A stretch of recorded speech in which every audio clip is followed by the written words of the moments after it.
सच में जरूरी है डायलिसिस किडनी के लिए? देखो, डायलिसिस सिर्फ तब कराना चाहिए जब कोई सिम्टम आए। अच्छा। पैरों में सूजन आए, चेहरे पे सूजन आए, हाथों में सूजन आए, खारिश जैसी फीलिंग हो, अच्छा। उल्टी आने की फीलिंग हो, खाना खाने के बाद उल्टी जैसा लगे, या कुछ भी थोड़ा चलने में सांस फूले, जी। और आयुर्वेदिक उपाय करके ये स्वेलिंग और ये सिम्टम नहीं जाए, तब लास्ट तरीका डायलिसिस है। वो भी टेम्परेरी, परमानेंट नहीं। मतलब सबको बोलूंगा सीधा फिस्टुला बनवा के पहले सेंट्रल लाइन से डलवाओ, ताकि वो निकालना आसान होता है। तो सबसे पहले तो जब भी कोई किडनी की पेशेंट बन जाए जिसका क्रिएटिनिन बढ़ गया, यूरिया बढ़ गया, सबसे पहले डीटीपी स्कैन करवाए कि कितने % किडनी काम कर रही है। अच्छा। उसमें पता लगता है लेफ्ट किडनी कितना कर रही है, राइट कितना कर रही है। लगभग 4 से 5 हजार रुपए का टेस्ट होता है ये। डीटीपी स्कैन रेडियोलॉजिस्ट करते हैं। अच्छा। उसके बाद पता लगता है किडनी के नेफ्रॉन्स कितने जिंदा हैं, और किडनी कितने % काम कर रही है, और किडनी 1 मिनट में कितने ml खून साफ कर रही है, और लेफ्ट कितना कर रही है, राइट कितना कर रही है। तो इसको डीटीपी स्कैन बोलते हैं। तो वो कराओ एक तो आप। उसके बाद आप क्या करो, आयुर्वेद के डॉक्टर को पकड़ लो। अच्छा। आयुर्वेद में आ जाओ। पहले आयुर्वेद की दवाई खाओ। कासनी है, मकोए है, पुनर्नवा है, कई जड़ी बूटियां हैं जिसके काढ़े देते हैं, हम दवाई देते हैं। उसके बाद अगर क्रिएटिनिन कम हो जाए तो ठीक, फिर एलोपैथी की जरूरत ही नहीं है। जब आयुर्वेद से भी ठीक ना हो तब डायलिसिस कराओ। अदरवाइज डायलिसिस डॉक्टर की बातों में आगे एकदम नहीं कराना। हिम्स में आना है और डायलिसिस से पूछा से छुटकारा पाना है। जी जी, सीधे तौर पे। जी आचार्य जी, जैसे कि हमने ये जो मेन डिसीज है, किडनी की प्रॉब्लम है, इसके बारे में हमने बात कर ली। एक और बहुत ज़्यादा परेशान करने वाली चीज़ आ जाती है डायबिटीज़। अब डायबिटीज़ जब किसी को होती है तो डॉक्टर सीधा ये बोल देता है कि कुछ नहीं हो सकता, आपको ये दवाई है, जिंदगी भर खानी है। बीपी की दवाई, शुगर की दवाई, थायराइड की दवाई, सब जिंदगी भर खानी है। जी।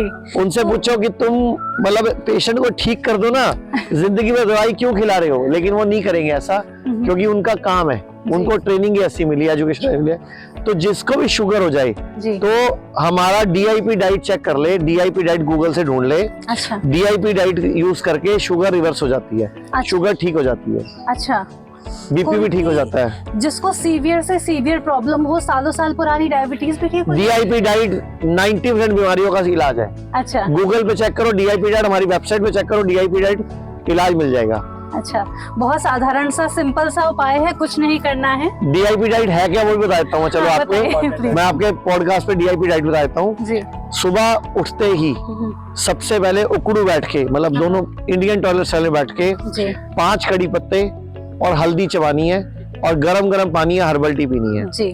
उसके बाद नाश्ते में वजन गुणा 10 ग्राम पहले फ्रूट्स खाने हैं। अच्छा। उसके बाद आपने प्लेट 2 जो भी खाना है, रोटी चावल खिचड़ी दलिया खाना है।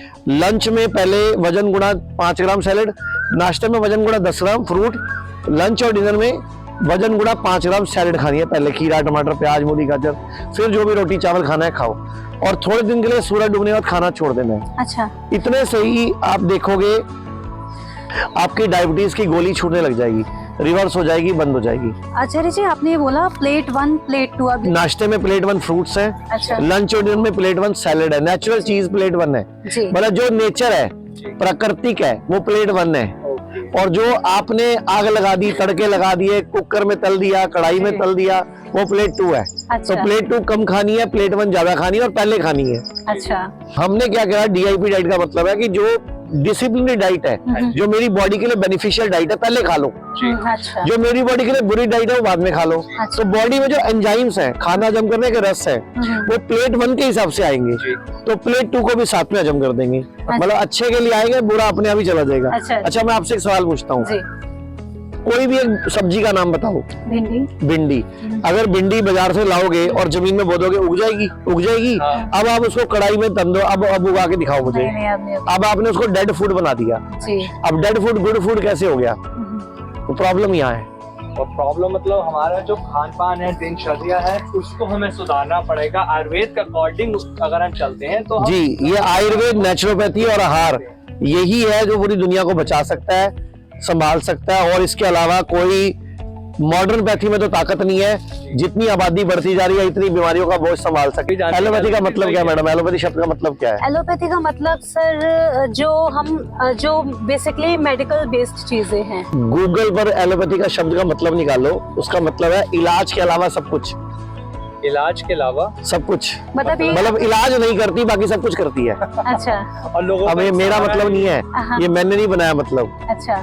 इलाज के अलावा सब कुछ। और आयुर्वेद का मतलब अगर आयुर्वेद का मतलब है आयुर्जमा वेद, अच्छा, पूरी संपूर्ण आयु को जानने का विज्ञान। जी, आयुर्वेद का मतलब ये है। तो आप खुद सोचो कहाँ जाना है। तो एलोपैथी को एक तरह से हमें छोड़ना पड़ेगा, आयुर्वेद को अपनाना पड़ेगा। ये तो मैं तो कहता हूँ एलोपैथी आयुर्वेद को मिलकर काम करना चाहिए, इंटीग्रेशन का टाइम आ गया अब। बहुत से लोग हैं ना जो एलोपैथी पे ही डिपेंड है, तो सर वो नुकसान भी भुगत रहे हैं तो वो, उनको एक गोली खा के साइड इफेक्ट, दूसरी गोली का साइड इफेक्ट, फिर तीसरी गोली का साइड इफेक्ट, साइड इफेक्ट ही साइड इफेक्ट। वो आयुर्वेद और एलोपैथी को एक साथ चला सकते हैं। हाँ, आयुर्वेद, एलोपैथी, होम्योपैथी, नेचुरोपैथी, यूनानी, सिद्धा सबको इकट्ठा होना पड़ेगा, अच्छा, तभी देश बचेगा। इसका किसी का कोई साइड इफेक्ट नहीं होता। नहीं।